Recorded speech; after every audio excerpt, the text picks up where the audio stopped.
Tao po. Hello, hello, hello! It's me again, Mama Rox! Ba't ka nabigla?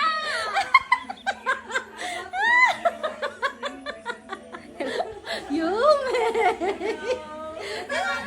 Hello, hello! It's me, Mama Rox! At ayun na nga po, pinag-intro na po ako ng aking kaibigan. Sinurpresa po nila ako dito sa bahay. At tunay pong na-surprise po ako kasi hindi ko po talaga alam na pupunta sila dito sa bahay ngayon. Nag-chat nga lang sa akin si Ebo niyan at nangungumusta. Hindi naman sinabi na pupunta siya dito sa bahay. Nung tinanong ko pa nga kung nasan siya, sabi niya nandito lang sa tabi-tabi.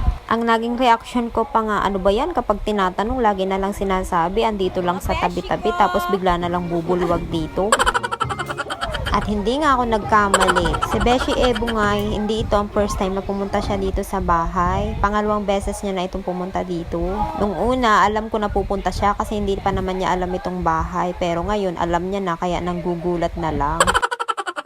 Noong April 12 nga ang unang punta dito ni Beshi Ebo. Noong time na yun, maiksi pa ang buhok ni Yumeishi. At si Beshi Pabebe naman ay ngayon nga lang nakapunta dito sa bahay. Kaya naman 100% po talagang nagulat ako nung pumunta sila dito kasi talagang hindi po sila nagsabi.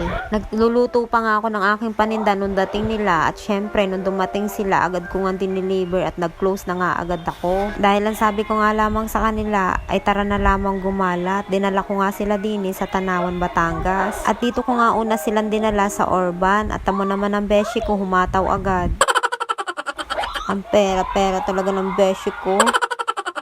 At ang pangalawa naman namin pinuntahan ay dito sa Victory Mall. At nakita ko nga itong Aqua Plus na ito, naalala ko lamang na ito nga pala ang gustong bilhin ng kuya ko para sa anak niya. Dinala ko nga pala sila dito kasi naghahanap si Pabebe ng bench. Ay wala naman palang bench dito sa Victory Mall. Kakahanap namin ng bench ay dito nga kami napapunta sa Gongcha. Ang Gongcha nga ay isang Japanese milk tea. Syempre umorder kami at pina-take out na nga lang namin. At dahil nga walang bench sa Victory Mall ay pumunta nga kami dito sa Walter Mart.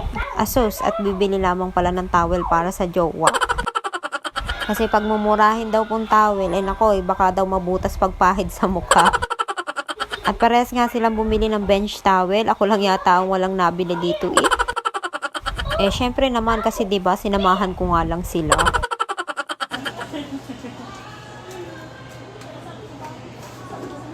At nakita ko nga itong body bag na ito at nagustuhan ko. Pinicturean ko na nga lamang at sabi ko pag-iipunan ko. At nakita ko na naman nga itong mga Aqua Plus na ito na gusto nga ng kuya ko na bilhin para sa anak niya. Ang cute.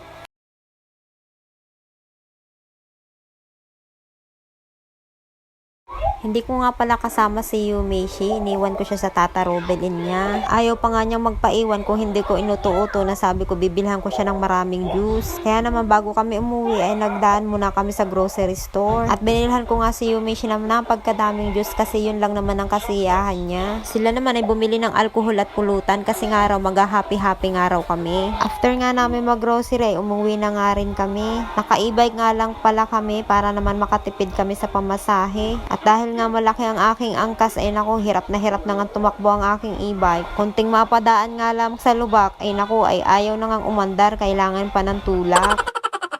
Pagka-uwi nga ng bahay, kumain nga lang kami ng hapunan at makahindag ay bumarik na nga kami. At wala nga kami ginawa kundi magtsikahan ng kung ano-ano. Anong oras na nga kami natapos at si Yumeishi nga ay nakisabay din sa aming pagtulog. Hindi nga siya natutulog hanggat hindi rin ako natutulog. At kinabukasan naman ay nag-TikTok muna kami. Gotta go it on, gotta go it on, gotta go it, gotta go it, gotta go it, gotta go it. The pimp's in the crib, ma. Drop it like You it's got hot. that big bubble butt, better keep your mouth shut. They know all my money sure. I don't ever get it one way. Yeah, spin it and I get it same day. But hey, I didn't come here to party. I didn't come here to stay. At ito na naman ngayon nakakalungkot. Aalis na naman sila tapos hindi mo na naman alam kung kailan na naman ulit mauulit. Bye-bye! Ingat kayo! Bye!